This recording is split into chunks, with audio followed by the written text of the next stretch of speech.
ബഹുമാനപ്പെട്ട നിയമസഭാ സെക്രട്ടറി, എൻ്റെ സുഹൃത്ത് Shekhar Kuriakose Kerala state disaster management അതോറിറ്റിയുടെ സെക്രട്ടറിയാണ്. പ്രിയപ്പെട്ട സുഹൃത്തുക്കളെ, കേരള നിയമസഭയുടെ ആഭിമുഖ്യത്തിൽ നടത്തപ്പെടുന്ന കേരള ലിറ്റററി ഫെസ്റ്റിവൽ, അതിനോടനുബന്ധിച്ച് ഉള്ള ഒരു വിഷൻ ടോക്ക് നടത്താൻ അവസരം കിട്ടിയതിൽ എനിക്ക് വലിയൊരു സന്തോഷമുണ്ട്. സാധാരണഗതിയിൽ സാധാരണക്കാർക്ക് കടന്നു വരാൻ പറ്റിയൊരു സാഹചര്യമുള്ളൊരു സ്ഥലമല്ല നിയമസഭ. അതിന് ഒരുപാട് നിയന്ത്രണങ്ങളൊക്കെ ഉണ്ട്. പക്ഷെ അതിനെ വളരെ തുറന്നു വച്ച് ജനകീയമാക്കി ആളുകൾക്ക് കടന്നു വരാനും ഇവിടുത്തെ ഒരു പുസ്തക വായനയുടെ അന്തരീക്ഷത്തിൽ സ്ഥലങ്ങൾ കാണാനുമൊക്കെ ഉള്ളൊരു അവസരം ഒരുക്കിയ ഇപ്പോഴത്തെ സ്പീക്കറിനും അദ്ദേഹത്തിൻ്റെ സ്റ്റാഫിനും ഞാൻ ആദ്യമായിട്ട് അഭിനന്ദനങ്ങൾ അർപ്പിക്കുകയാണ്.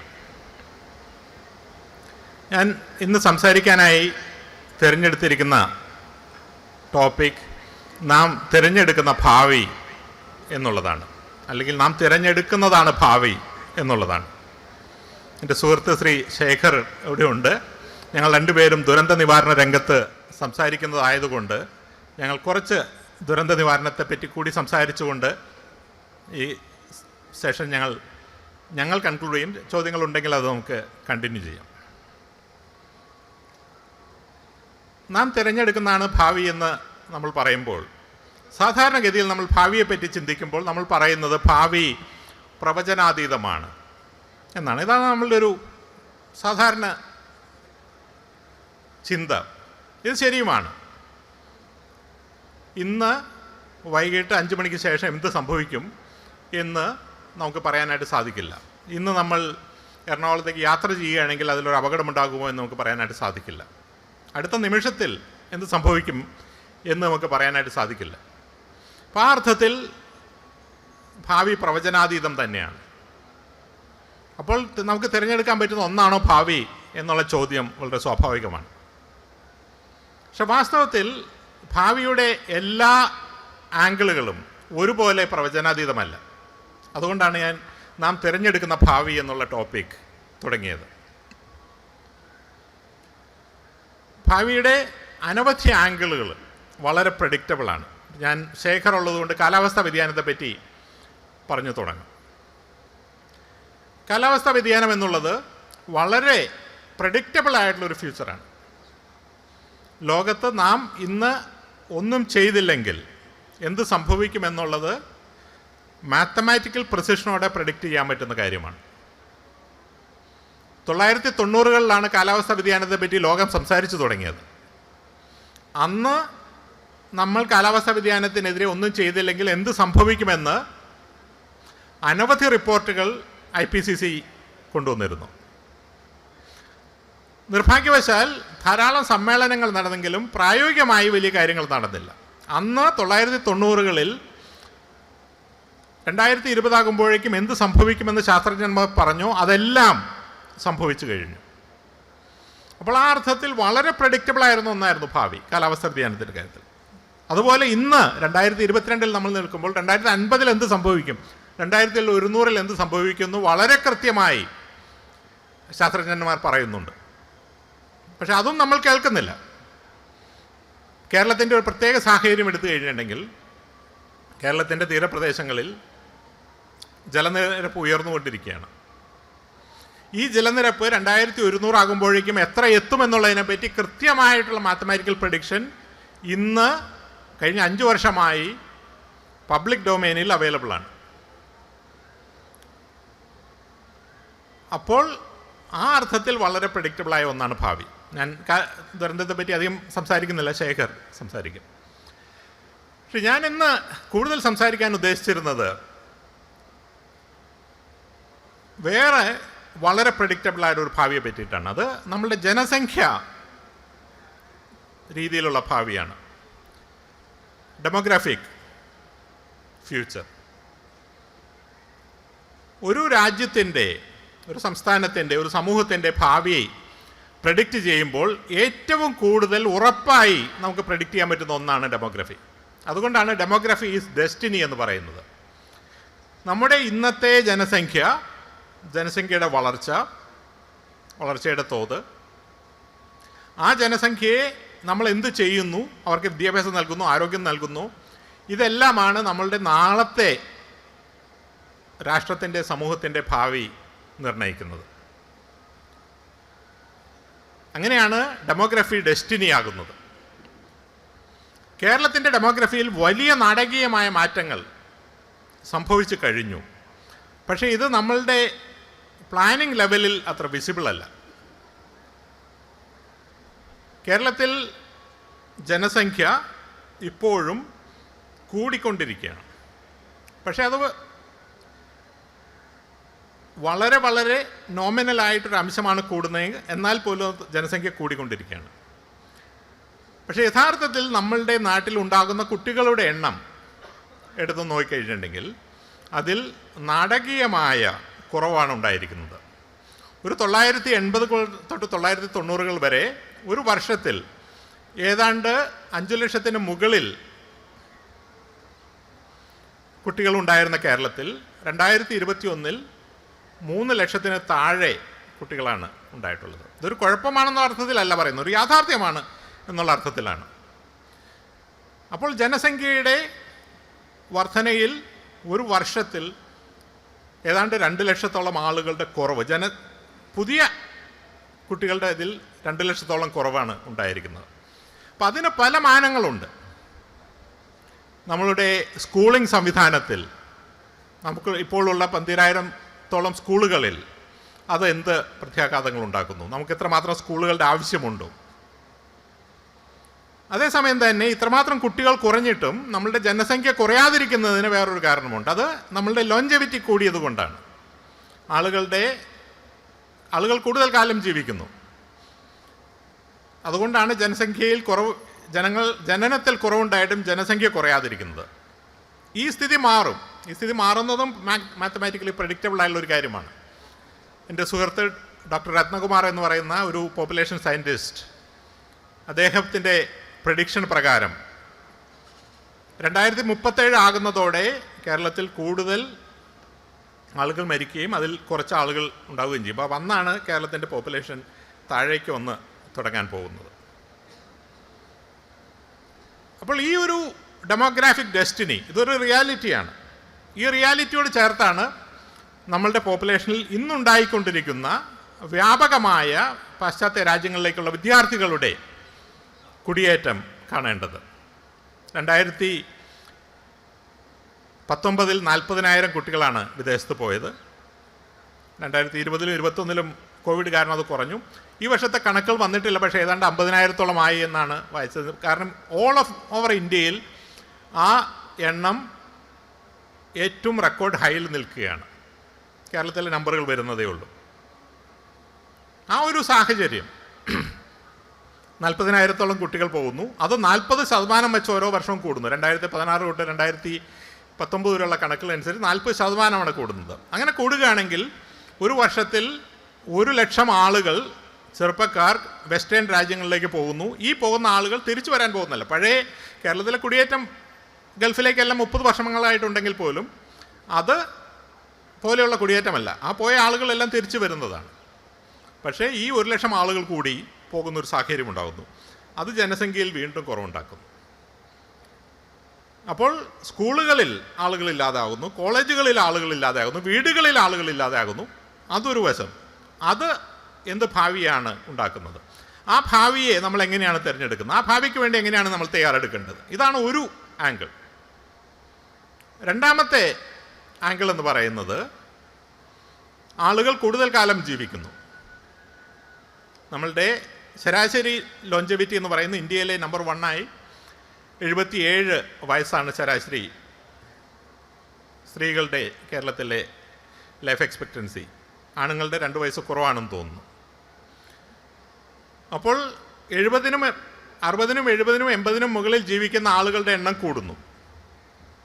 പക്ഷേ ആ കൂടുന്ന ആളുകൾക്ക് വേണ്ടത്ര സൗകര്യങ്ങൾ കൊടുക്കുന്ന സംവിധാനം ഇന്നും കേരളത്തിൽ നിലവിലില്ല. കേരളത്തിൽ ഒരു C ക്ലാസ് ടൗണുകളിൽ, ഗ്രാമത്തിൽ ഒരു ഫിസിയോതെറാപ്പിസ്റ്റിൻ്റെ ലഭ്യതയില്ല.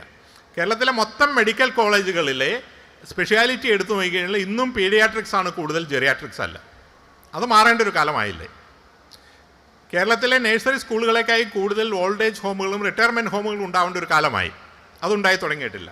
അത് മാറേണ്ട കാലമായില്ലേ? അങ്ങനെ കേരളത്തിലെ ഡെമോഗ്രാഫിക് ട്രാൻസിഷനിൽ ഉണ്ടാകേണ്ട അനവധി മാറ്റങ്ങൾ നമ്മൾ ഇന്ന് തിരഞ്ഞെടുക്കേണ്ടതാണ്. അത് നമ്മളിലേക്ക് സ്വാഭാവികമായിട്ട് വന്നെത്തുന്ന ഒന്നല്ല. അങ്ങനെ വന്നെത്തിക്കഴിഞ്ഞിട്ടുണ്ടെങ്കിൽ അത് തെറ്റായ രീതിയിൽ മാത്രമേ വരികയുള്ളൂ. സ്വാഭാവികമായി ഒരു ചേഞ്ച് നമ്മളുടെ നേരെ വരികയും ആ ചലഞ്ച് നമ്മളുടെ മുന്നിൽ എത്തുന്ന സമയത്ത് മാത്രം നമ്മൾ അതിനെപ്പറ്റി ചിന്തിക്കുകയും ചെയ്തു കഴിഞ്ഞിട്ടുണ്ടെങ്കിൽ നമുക്ക് അതിനോട് റെസ്പോൺസ് ചെയ്യാനുള്ള സമയം ഏറ്റവും കുറവായിരിക്കും. അതുകൊണ്ടാണ് ഞങ്ങളെല്ലാം, ശേഖരം ഞാനും എല്ലാം, എല്ലാ കാലത്തും ദുരന്ത ലഘൂകരണത്തിനാണ് കൂടുതൽ പ്രാധാന്യം നൽകുന്നത്. പക്ഷേ നിർഭാഗ്യവശാൽ അത് സുനാമി ആണെങ്കിലും ഡെമോഗ്രാഫിക് ട്രാൻസിഷൻ ആണെങ്കിലും ഒരു ദുരന്തം ഉണ്ടായിക്കഴിഞ്ഞ് അത് കൈകാര്യം ചെയ്യാനാണ് ആളുകൾക്ക് കൂടുതൽ താല്പര്യം. അത് ആളുകൾക്ക് മനസ്സിലാകും. പക്ഷേ ഒരു ദുരന്തം ഉണ്ടാകുന്നതിന് മുമ്പ് നമ്മൾ അതിനെപ്പറ്റി പറഞ്ഞു കഴിഞ്ഞിട്ടുണ്ടെങ്കിൽ അത്രമാത്രം താല്പര്യം ആ വിഷയത്തിൽ, അത്രമാത്രം അർജൻസി ആ വിഷയത്തിൽ ഉണ്ടാകില്ല. എനിക്കൊന്ന് ഏതാണ്ട് 5 വർഷം മുമ്പ് ഒരു ഓഗസ്റ്റിൽ 2017 ഓഗസ്റ്റിൽ ഇതേ നിയമസഭയിൽ ശങ്കരനാരായണൻ തമ്പി ഹാളിൽ ഞാൻ കാലാവസ്ഥാ വ്യതിയാനത്തെ പറ്റി ഒരു ലെക്ചർ കൊടുത്തിരുന്നു ഓഗസ്റ്റിൽ. അന്ന് ഈ കാലാവസ്ഥാ വ്യതിയാനത്തിൻ്റെ കോണ്ടെക്സ്റ്റിൽ ഞാൻ പറഞ്ഞിരുന്നു കേരളത്തിൽ വലിയ ഒരു വെള്ളപ്പൊക്കമുണ്ടാകും. ആ വെള്ളപ്പൊക്കത്തിൽ ഇന്ന പ്രദേശങ്ങളാണ് വെള്ളത്തിൽ പോകാനായിട്ട് സാധ്യത. 1999 വെള്ളപ്പൊക്കത്തിൽ, 1923 വെള്ളപ്പൊക്കത്തിൻ്റെ സാഹചര്യത്തിൽ ഞാൻ പറഞ്ഞതാണ്. പക്ഷെ അന്ന് ആ വെള്ളപ്പൊക്കം നമ്മുടെ മുന്നിൽ ഇല്ലാത്തത് കാരണം അതിനെ സീരിയസ് ആയി വേണ്ടത്ര എടുക്കാനായിട്ട് നമുക്ക് സാധിച്ചില്ല. അപ്പോൾ ഇതേ ഇൻറ്റൻസിറ്റിയോടെ, ഇതേ ഗ്രാവിറ്റിയോടെ, ഇതിലും കോൺസിക്വൻസോടെ, വെള്ളപ്പൊക്കം എന്ന് പറയുന്നത് ഒരാഴ്ച നീണ്ടു നിന്ന ഒരു വിഷയമായിരുന്നു. പക്ഷേ ഡെമോഗ്രാഫിക് ചേഞ്ച് എന്ന് പറയുന്നത് ഒരാഴ്ച നീണ്ടു നിൽക്കുന്നതല്ല. ഇനിയുള്ള നമ്മുടെ കേരളത്തിൻ്റെ ഭാവി മുഴുവൻ ഈ ഡെമോഗ്രാഫിക് ട്രാൻസിഷനെ ഡിപ്പെൻഡൻ്റ് ആണ്. അപ്പോൾ ഇതൊരു പ്രശ്നമായിട്ടല്ല ഞാൻ പറയുന്നത്, ഇതൊരു യാഥാർത്ഥ്യമാണ്. അപ്പോൾ അതിനുവേണ്ടി നമ്മൾ തയ്യാറെടുക്കണം. അപ്പോൾ അതിൽ ഏത് തരത്തിലൊക്കെ നമുക്ക് തയ്യാറെടുക്കാം. സ്കൂളുകളുടെ കാര്യം ഞാൻ ആദ്യമേ പറഞ്ഞു. കേരളത്തിൽ ഇന്ന് 12,000-ന് മുകളിൽ സ്കൂളുകളുണ്ട്. സർക്കാർ സ്കൂളുകൾ, സ്വകാര്യ സ്കൂളുകൾ, aided, non aided, CBSE, state syllabus എന്നെല്ലാമായി. അപ്പോൾ ഇത്രമാത്രം സ്കൂളുകൾ ഇനി നമുക്ക് ആവശ്യമുണ്ടോ? ഈ ഡിൻഡ്ലിംഗ് ആയിട്ടുള്ള പോപ്പുലേഷൻ, 2 ലക്ഷം ജനസംഖ്യ കുറഞ്ഞ ഈ പോപ്പുലേഷന് വേണ്ടി ഇത്രമാത്രം സ്കൂളുകൾ ഇനിയുള്ള കാലം മുഴുവൻ നിർത്തേണ്ട ഒരു ആവശ്യമുണ്ടോ? ഇനിയുള്ള ഒരു കാലത്ത് ഒരു നെയ്ബർഹുഡ് സ്കൂളിംഗ് സിസ്റ്റത്തിലേക്ക് മാറ്റാനായിട്ടുള്ളൊരു സാഹചര്യമായി നമുക്കിതിനെ ഉപയോഗിച്ചുകൂടെ? നാം തിരഞ്ഞെടുക്കുന്ന ഭാവിയാണ്. രണ്ടാമത്തേത്, നമ്മളുടെ വയസ്സായി വരുന്ന ഒരു ജനസംഖ്യയ്ക്ക് അവർക്ക് എങ്ങനെയാണ് ഈ സമൂഹത്തിൽ വേണ്ടത്ര സൗകര്യങ്ങൾ കൊടുക്കാനായിട്ട് സാധിക്കുന്നത്? ഇപ്പോൾ വളരെ സാമ്പത്തിക ശേഷിയുള്ള ആളുകൾക്കെല്ലാം റിട്ടയർമെൻറ്റ് ഹോമുകൾ വരുന്നുണ്ട്. പക്ഷെ അങ്ങനെ അല്ലാത്ത ആളുകൾക്ക് എന്ത് ഓൾഡ് ഏജ് സപ്പോർട്ടാണ് നമുക്ക് കൊടുക്കാനായിട്ട് സാധിക്കുന്നത്? നമ്മൾ തിരഞ്ഞെടുക്കുന്ന വേറൊരു ഭാവിയാണ്. നമ്മളുടെ പുതിയ തലമുറ മൊത്തമായി വിദേശത്തേക്ക് പോകുന്നൊരു സാഹചര്യമാണ്. ഇവിടെ ബാക്കി നിൽക്കാൻ പോകുന്നത് പുറത്തേക്ക് പോകാനുള്ള നെറ്റ്വർക്ക് അല്ലെങ്കിൽ സാമ്പത്തിക ശേഷി ഇല്ലാത്ത ആളുകളാണ്. താല്പര്യക്കുറവുണ്ടല്ലോ. ഞാൻ കഴിഞ്ഞ വർഷം നവംബറിൽ ഒരു സർവേ നടത്തിയപ്പോൾ 78% ആളുകളും, ഭൂരിഭാഗം സ്ത്രീകളും, കേരളത്തിന് പുറത്തേക്ക് പോകണമെന്നും മൈഗ്രേറ്റ് ചെയ്യണമെന്നും ആഗ്രഹിക്കുന്നവരാണ്. അപ്പോൾ 10-7 ആളുകൾക്കും പുറത്തേക്ക് പോകണമെന്നുള്ള താല്പര്യമാണ്. എഗെയിൻ ഞാനത് തെറ്റായിട്ട് കാണുന്നതല്ല, അതൊരു യാഥാർത്ഥ്യമായിട്ട് കാണുന്നതാണ്. ആ ഒരു യാഥാർത്ഥ്യത്തിൻ്റെ കോണ്ടെക്സ്റ്റിൽ ഇങ്ങനെയുള്ള ആളുകൾക്ക് കേരളത്തിൽ എന്തുകൊണ്ടാണ് അവർ പോകാൻ ആഗ്രഹിക്കുന്നത്? ഏത് സാഹചര്യത്തിലാണ് അവർക്ക് നിലനിൽക്കാനായിട്ട് സാധിക്കുന്നത്? തിരഞ്ഞെടുക്കുന്ന വേറൊരു ഭാവിയാണ്. കേരളത്തിലേക്ക് ഇന്ന് ഏതാണ്ട് 3 മില്യൺ, 30 ലക്ഷം മറുനാടൻ തൊഴിലാളികളാണ് കേരളത്തിലേക്ക് വരുന്നത് എന്നാണ് പറയുന്നത്. അപ്പോൾ അത് കേരളത്തിൽ ഓൾറെഡി ഒരു ഡെമോഗ്രാഫിക് ട്രാൻസിഷൻ ഉണ്ടാക്കി കഴിഞ്ഞു.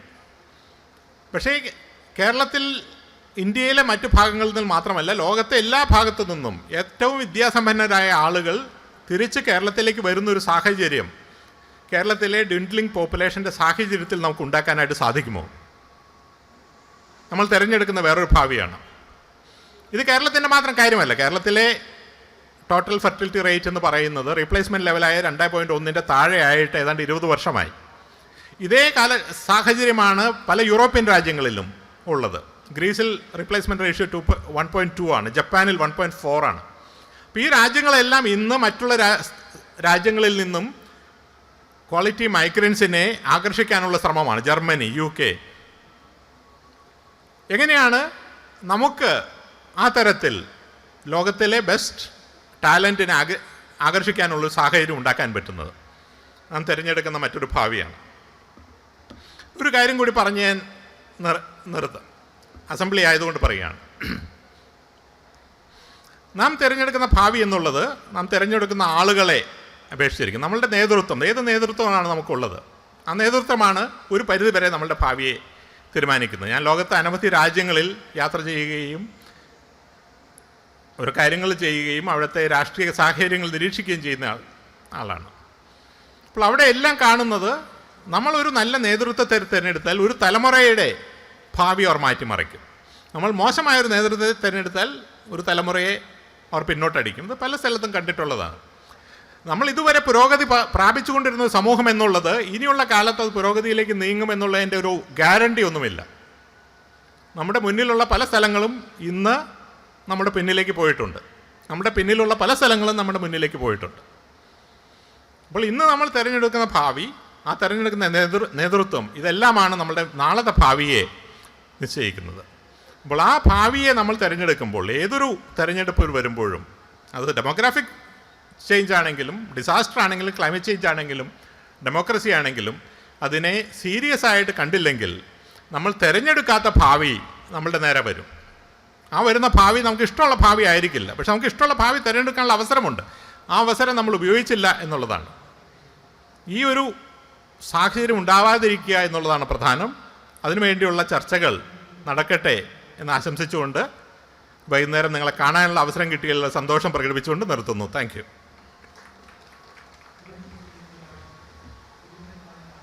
എനിക്ക് തോന്നുന്നത് നമ്മൾക്ക് ഇവിടെ ബഹുമാന്യായ MLA എല്ലാവരും ഉണ്ട്. അപ്പോൾ അവരിൽ നിന്ന് കേട്ട് തുടങ്ങാം. We also have our guests from Assam. We have currently 4 of our colleagues from Assam SDMA, and we also have one more who has gone to see the book stall. So maybe we should go bilingual so that you also can follow. But the crux of what the discussion today is, what is the future that you would opt for? So he was not contexting it just with respect to the climate change part of it or the DRR part of it, but was contextualizing it with the prospects of Kerala as a state in terms of the recent advancements in this world, and how we should actually have a holistic approach towards where we want to go, because as you all know, Kerala's population growth has stalled out, and probably in very near future it's starting to come down. Then what are we going to do with it? How are we going to contextualize it with respect to the policies? So this is the context in which he was talking, and probably I think now we will leave it open for discussions. That's more appropriate because a lot of people here, including you also can ask questions. നിങ്ങൾക്ക് എല്ലാവർക്കും ചോദ്യങ്ങൾ ചോദിക്കാം. എനിക്കൊന്ന് sir ആരംഭിക്കണം. അവിടെ മൈക്കുണ്ടെങ്കിൽ.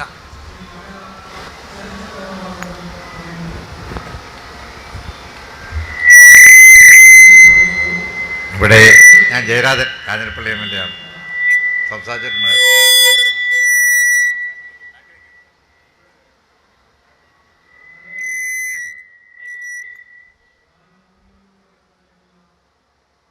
ഇവിടെ പറഞ്ഞ വളരെ പ്രസക്തമായൊരു വിഷയമാണ്. കാരണം നമ്മുടെ കേരളത്തിൽ ഇപ്പോൾ കുട്ടികൾ, പ്രത്യേകിച്ച് വിദ്യാസമ്പന്നരായ കുട്ടികളുടെ ഘട്ടം കഴിയുമ്പോഴത്തേക്ക് അന്യ രാജ്യങ്ങളിലേക്ക് കുടിയേറി പോകുന്നു.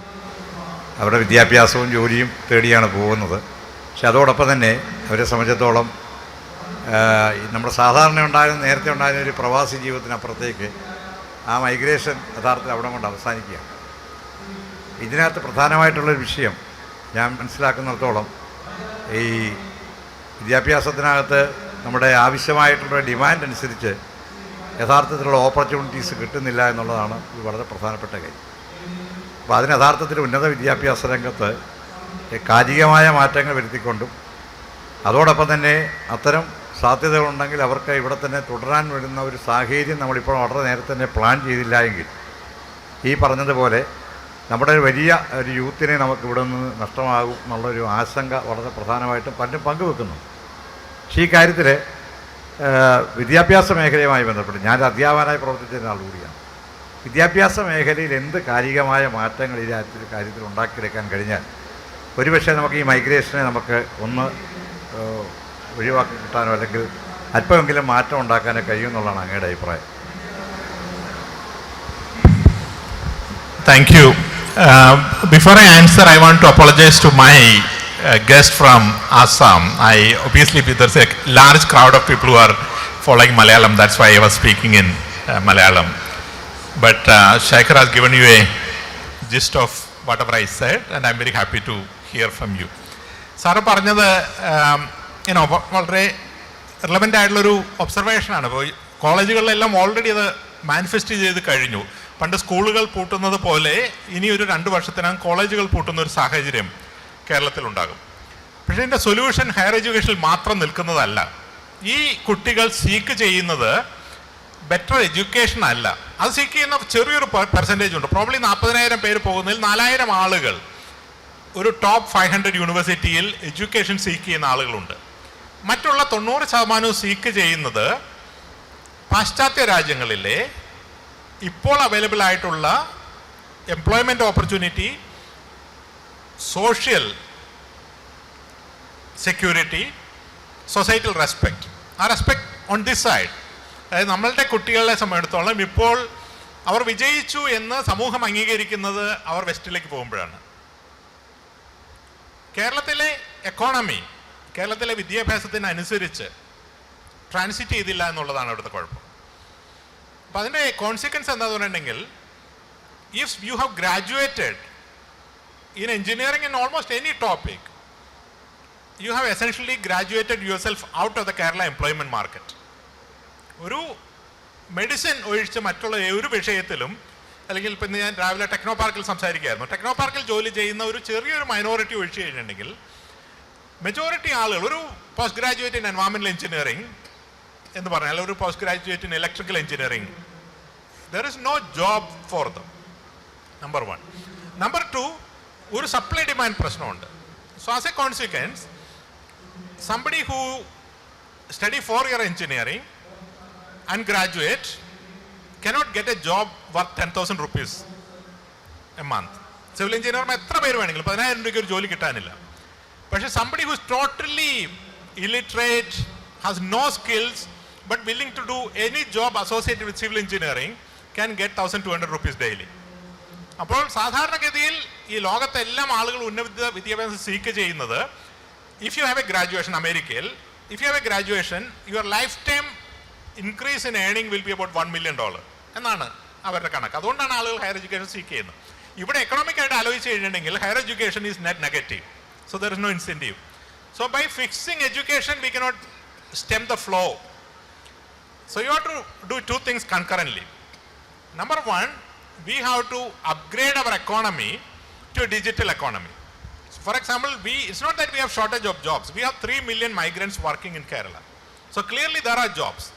പക്ഷേ ഈ ജോബുകളെല്ലാം വളരെ ബേസിക് ആയിട്ടുള്ള ജോബുകളാണ്. ഇപ്പോഴും പുല്ല് വെട്ടുന്നത് ഒരു അരിവാൾ വെച്ചിട്ടാണ്. ഇപ്പോഴും മരം കയറുന്നത് ആളുകൾ കയറുകയാണ്. ഇത് മാറി ഓരോ ടെക്നോളജിയിലും അതിൽ അവൈലബിൾ ആയിട്ടുള്ള ടെക്നോളജിക്കൽ ടൂൾസ് ഉണ്ടായി പ്രൊഡക്ടിവിറ്റി ഇൻക്രീസ് ചെയ്യുകയാണെങ്കിൽ naturally you get job for skilled people but also more salary for skilled people. Now that's not happening. So as much as you do improvement in education, you also have to do change in your economy, and only when the 2 things happen together we can hope of a better world. Thank you, sir. Good afternoon, good evening, sir. My name is Mandira Buragohai. I'm a project officer for knowledge management and climate change from Assam State Disaster Management Authority. Sir, it's a great opportunity to interact with you, sir.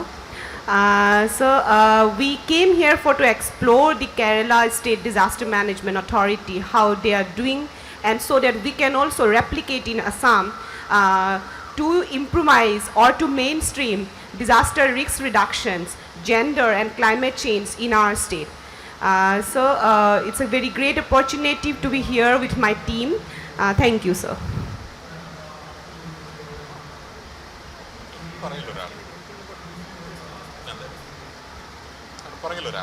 Okay. Sir, my name is Dr. Mirza Muhammad Irsad. I am a project manager in Assam State Disaster Management. Yeah, it's okay. Closer. Assam State Disaster Management Authority. And sir, just I have a query, sir. Sir, I tried to grasp, actually we are speaking in Malayali, the impact of DRR and demographic transition. Like the projections that putting in a mathematical model, like what could be the projections. Just Shekhar sir has tried to sum up this gist, but still, like, I'd be very happy if you just speak 2-3 lines in English, sir. Thank you.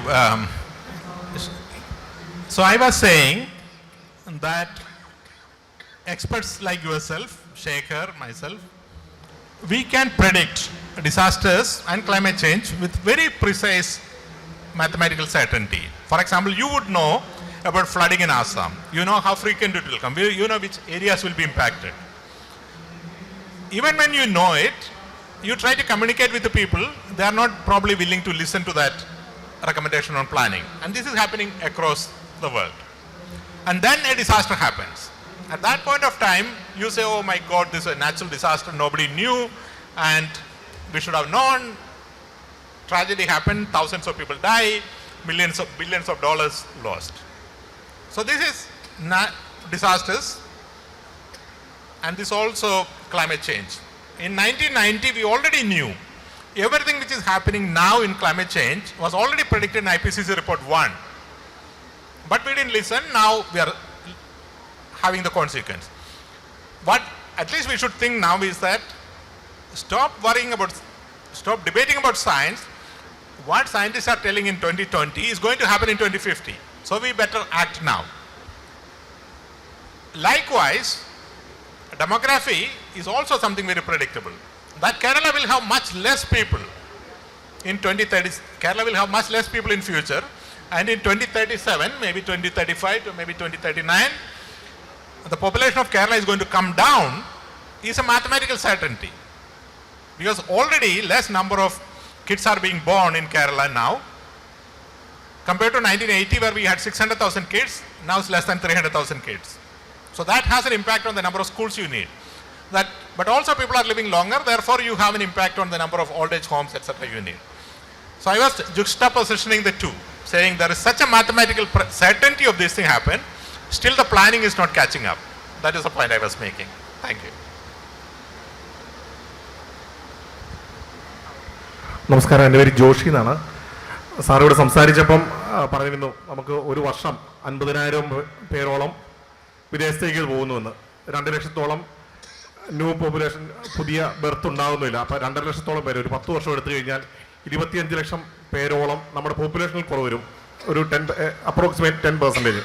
അത് നമ്മുടെ natural റിസോഴ്സുകൾ നമ്മുടെ exploit ചെയ്യുന്ന കുറയുന്നതിന് ഒരു 10% പേര് അത്രയും natural resources exploit ചെയ്യുന്ന കുറയുകയും അതോടൊപ്പം തന്നെ നമ്മുടെ വെൽഫെയർ മെഷേഴ്സ്, ഗവൺമെൻറ്റിനുള്ള വെൽഫെയർ സ്കീമുകൾ അത്രയും കൂടുതൽ ആൾക്കാരിലേക്ക് ഇത് യൂസ് ചെയ്യുന്ന പോപ്പുലേഷൻ കുറയുമ്പോൾ അങ്ങനെ കൂടുതൽ ആൾക്കാരിലേക്ക് ഈ വെൽഫെയർ സ്കീമുകൾ എത്തുന്ന അത്ര ഒരു പോസിറ്റീവ് സൈഡ് കൂടെ ആ പോപ്പുലേഷൻ ഡിക്ലൈനിന് ഉണ്ടാകുന്നില്ലേ എന്നുള്ള ഒരു ചോദ്യമാണ് എനിക്കുള്ളത്. I never presented population increase or decrease as a problem. I was just saying it's a fact. Now the point you are raising is very correct, but the problem is that the consumption pattern is not remaining stagnant. So this one person in Kerala is not consuming the same statistically as the same person as a person in Assam. Shekhar may remember the number. A person in US, for example, in terms of carbon footprint, probably is 5 times maybe. An equivalent, a high number, maybe 5, maybe 9 times consume more than a person in Bangladesh, for example. So while the argument you are making is logically correct, what will happen to our consumption pattern right now is only partly predictable, because what is going to be our economic future is not that clear. അതായത് നമ്മളുടെ economic future എന്താവും എന്നുള്ളത് നമുക്കിപ്പോൾ പറയാൻ പറ്റില്ല. രണ്ട് possibility ആണുള്ളത്, രണ്ട് ട്രാജക്ടറി ആണുള്ളത്. ഇവിടെയാണ് നമ്മുടെ പ്ലാനിങ്ങിൻ്റെ ആവശ്യം വരുന്നത്. Option A, young people who are going to the western countries. ഇതിനു മുമ്പുള്ള ആളുകൾ ഗൾഫിലേക്കാണ് പോയിക്കൊണ്ടിരുന്നത്. 80% of their income is coming back to our economy and that is fuelling consumption here, supporting our GDP. ഈ പോകുന്ന ആളുകൾ അവർക്ക് ഇവിടെ വീട് വെക്കാനോ ഒന്നും താല്പര്യമില്ല. പരമാവധി അവർ ചെയ്യാൻ പോകുന്ന അവരുടെ പേരൻസിൻ്റെ ലൈവ്ലിഹുഡിന് വേണ്ടി. അപ്പോൾ പ്രോബ്ലി 80% അയക്കുന്നതിന് ഒരു 20% ആണ് അയക്കാൻ പോകുന്നത്. So therefore our GDP is going to come down. When our GDP is going to come down, our per capita income is going to come down. എന്ത് സംഭവിക്കുന്നു പറഞ്ഞിട്ടുണ്ടെങ്കിൽ consumption will come down. So therefore ആ footprint will come down even further. ഇതാണ് ഒരു possibility. ഞാൻ വേറെ ഒരു angle പറയാം. 1960-കളിൽ കേരളത്തിൽ 8 ലക്ഷം ഹെക്ടറിൽ നെൽകൃഷി ഉണ്ടായിരുന്നു. 2020 അത് 2 ലക്ഷം ഹെക്ടറിൽ താഴെയായി. അപ്പോൾ 6 ലക്ഷം ഹെക്ടറിൽ നമ്മളിപ്പോൾ കൃഷി ചെയ്യുന്നില്ല. അപ്പോൾ അതിനെ നമുക്ക് പോസിറ്റീവായിട്ട് എടുത്ത് നോക്കാം. അതായത് അപ്പോൾ നമ്മൾ ഫെർട്ടിലൈസർ ഉപയോഗിക്കുന്നില്ല, പെസ്റ്റിസൈഡ്സ് ഉപയോഗിക്കുന്നില്ല, നാച്ചുറൽ വെള്ളം അവിടെ അമിതമായിട്ട് ഉപയോഗിക്കുന്നില്ല. ഇതെല്ലാം സാധിക്കുന്നത് എന്തുകൊണ്ടാണ്? We have remittance income and because we have per capital income and we are getting people to exploit their land in Andhra Pradesh, in Karnataka, in Punjab or wherever, so that they are sending things here. വാഷിംഗ്ടണിൽ apple ഉണ്ടാക്കിയിട്ടാണ് നമുക്ക് അയക്കുന്നത്, പഞ്ചാബിൽ അരി ഉണ്ടാക്കിയിട്ട്, ഓസ്ട്രേലിയയിൽ ഗോതമ്പ് ഉണ്ടാക്കിയിട്ട് കേരളത്തിലേക്ക് അയക്കണം. അപ്പോൾ the footprint of our consumption is not happening in front of our eyes, it's happening somewhere else. When our income go down, the reverse could happen. അതായത് നമ്മളുടെ ഇന്ന് തരിശായി കിടക്കുന്ന സ്ഥലങ്ങൾ ഉപയോഗിക്കേണ്ട ഒരു ആവശ്യം നമുക്ക് തിരിച്ചു വന്നു വരും. And that could actually create more എൻവയോൺമെന്റൽ ഡാമേജ് ദാൻ ബിഫോർ. അപ്പോൾ രണ്ട് ഫ്യൂച്ചർ ഇപ്പോൾ പോസിബിൾ ആണ്. ആ ഡിസിഷൻ നമ്മൾ ഇന്ന് എടുക്കേണ്ടതാണ്. അത് നമ്മൾ എടുക്കുന്നുണ്ടോ, ആ ഡിസ്കഷൻ ഉണ്ടോ എന്നുള്ളതാണ് ചോദ്യം. Thank you.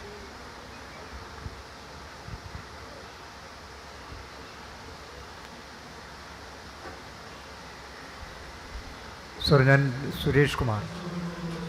ഈ നമ്മുടെ നാം തിരഞ്ഞെടുക്കുന്ന ഭാവിയെ സംബന്ധിക്കുന്ന രണ്ട് പ്രധാനപ്പെട്ട ഏരിയയിൽ നിന്നുകൊണ്ട് സാർ വളരെ കൃത്യമായി സബ്സ്റ്റാൻഷിറ്റിക്കുണ്ട്.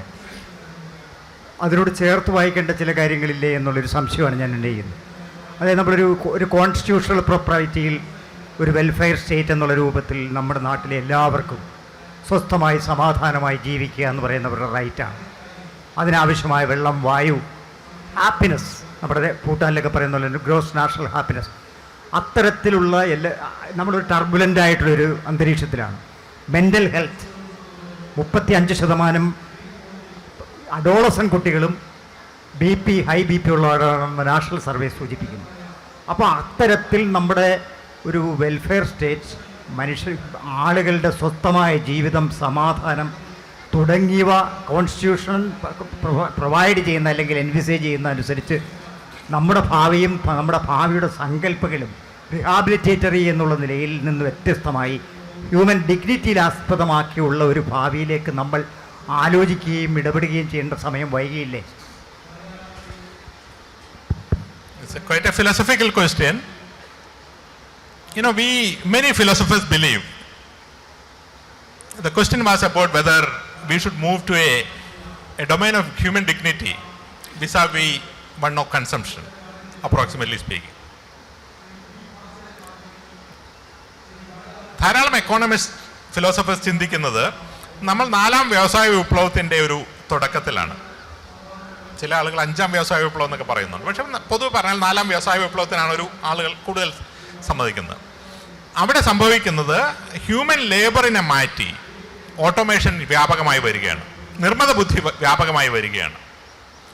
2013 ഓക്സ്ഫോർഡ് മാർട്ടിൻ സ്കൂളിൻ്റെ സ്റ്റഡി പറയുന്നത് 46% of current employment types will vanish by 2030 എന്നാണ്. 46% ഓഫ് ദ എംപ്ലോയ്മെൻറ്റ് ടൈപ്സ്, അതായത് ഒരു ഡ്രൈവർ എന്ന് പറയുന്ന ഒരു ടൈപ്പാണ്, ഒരു ന്യൂറോ സർജൻ എന്ന് പറയുന്ന ഒരു ടൈപ്പാണ്. ഇവരുടെ ആക്ച്വൽ നമ്പേഴ്സ് എടുത്തു കഴിഞ്ഞാൽ 70% of employment itself will vanish by 2030. There will be clearly new jobs happening in the IT area, drone pilots, IoT operators, whatever. But still, the overall number will come down. At that point, ആ സമയത്ത് ഒരു പക്ഷേ ആളുകൾക്ക് കൊടുക്കാൻ employment ഉണ്ടായിന്ന് വരില്ല. അപ്പോൾ ഒരു യൂണിവേഴ്സൽ ബേസിക് ഇൻകം കൊടുക്കുന്ന ഒരു രീതിയിലേക്ക് ലോകം മാറും എന്നാണ് ഒരു സെറ്റ് ഓഫ് ആളുകൾ വിശ്വസിക്കുന്നത്. ഒരു പോസിബിലിറ്റിയാണ്. സ്വിറ്റ്സർലാൻഡിൽ 2017 ഇതൊരു റഫറൻഡത്തിനിട്ടു. ആളുകൾക്ക്, എല്ലാ ആളുകൾക്കും, man, woman, child, everyone will be given 2,650 francs per month free. No questions asked. And that is enough money to have a house, family, consumption. You can also go for a foreign trip every year. Except that you may not have a job. You will just have the money, but you may not have a job. And people are asked, are you happy with this? And people are not happy. They said, no, we want to work. Now the question is that, is working a natural way of things? എന്നാണ് working ഉണ്ടായത്? അപ്പോൾ നമ്മൾ ആ ഒരു philosophical level എടുത്തു കഴിഞ്ഞിട്ടുണ്ടെങ്കിൽ എല്ലാ ആളുകൾക്കും വെൽഫെയർ ഉണ്ട്, വർക്കില്ല. അതൊരു നല്ലൊരു ഫ്യൂച്ചറാണോ? എഗെയിൻ നാം തിരഞ്ഞെടുക്കുന്ന ഭാവിയാണത്. ഇത് അപ്പോൾ ഇത് 4ാമത്തെ വ്യവസായ വിപ്ലവവും 5ാമത്തെ വ്യവസായ വിപ്ലവവും തമ്മിലുള്ള മാറ്റം പറയുന്നത് ഹ്യൂമൻ സെൻട്രിക് അല്ലാത്ത ഒരു ഓട്ടോമേഷൻ ആണ് 4ാം വ്യവസായ വിപ്ലവം എൻവിസേജ് ചെയ്തിരുന്നത്. അതിൽ നിന്ന് മനുഷ്യന് ഡിഗ്നിറ്റിയോടെ ജോലി ചെയ്യാനുള്ള അവസരം ഉണ്ടാക്കണമെന്നാണ് 5ാം വ്യവസായ വിപ്ലവം പറയുന്നത്. പക്ഷേ ഒരുപക്ഷെ അതിൻ്റെ ആവശ്യമില്ല. ജോലി ചെയ്യുന്നത് മനുഷ്യൻ റീസെൻ്റ് ആയിട്ട് തുടങ്ങിയ ഒരു കാര്യമാണ്.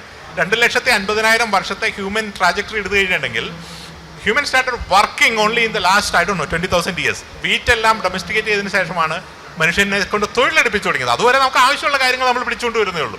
അതിനുശേഷം നമ്മളിപ്പോൾ സിംഹവും മറ്റു മൃഗങ്ങളൊക്കെ ചെയ്യുന്ന പോലെ ഭക്ഷണം കഴിച്ചു കിടന്നുറങ്ങി. Then the working was not the. So do we need working? അപ്പോൾ these are all very details philosophical question need to be discussed.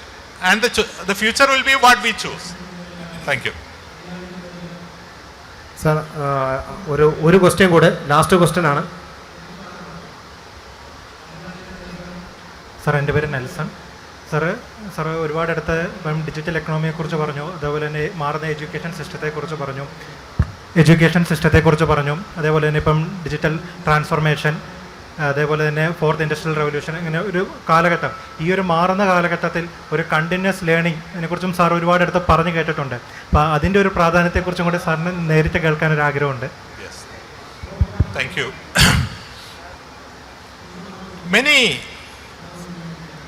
Many CEOs, corporate leaders believe that the past system of education whereby നമ്മളെ 12 വർഷം സ്കൂളിങ്ങും അതിനുശേഷം 3-4 വർഷം graduation പഠിച്ചതിന് ശേഷം employment മാർക്കറ്റിൽ എത്തുന്ന രീതി ഇനി റിലവൻ്റ് അല്ല. കാരണം അതിനുശേഷം ഒരു life time employment guarantee possible അല്ല. സോ ജസ്റ്റ് ഇൻ ടൈം സ്കില്ലായിട്ടുള്ള ഒരു എഡ്യൂക്കേഷനാണ് വേണ്ടത്. ഒരു സെറ്റ് ഓഫ് ആളുകൾ തീർച്ചയായിട്ടും അവർക്ക് ഹയർ റിസർച്ചിനൊക്കെ വേണ്ടി വരും. പക്ഷേ for majority of the people it should be just in time skilling. So therefore you should build a platform by something like +2 and then you plug in just in time skills. And ധാരാളം organisations പറയുന്നത് ഞങ്ങൾക്ക് ഗ്രാജുവേഷന് വേണ്ട, ഞങ്ങൾക്ക് സ്കില്ലുള്ള ആളുകളെ മതി. And when sufficient number of companies are going to think, education will shift.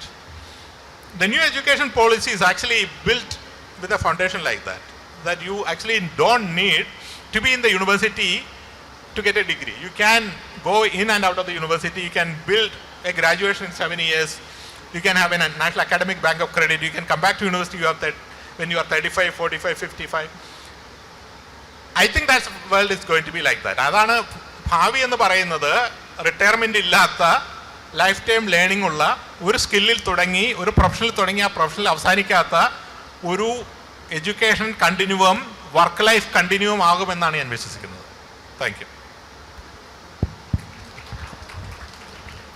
ഈ പരിപാടിയിൽ പങ്കെടുത്ത ശ്രീ മുരളി തുമ്മാരുകുടി, ശ്രീ ശേഖർ കുര്യാക്കോസ് എന്നിവർക്ക് നന്ദി രേഖപ്പെടുത്തുന്നതോടൊപ്പം നിയമസഭയുടെ സ്നേഹോപഹാരം നൽകുന്നതിനായി cultural committee chairman Shri Pramod Narayan MLA ആദരപൂർവ്വം വേദിയിലേക്ക് ക്ഷണിക്കുന്നു.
ശ്രീ ശേഖർ കുര്യാക്കോസ് സാറിനെ സ്നേഹോപഹാരം നൽകുന്നതിനായി government chief Shri Jayaraj MLA വേദിയിലേക്ക് ക്ഷണിക്കുന്നു.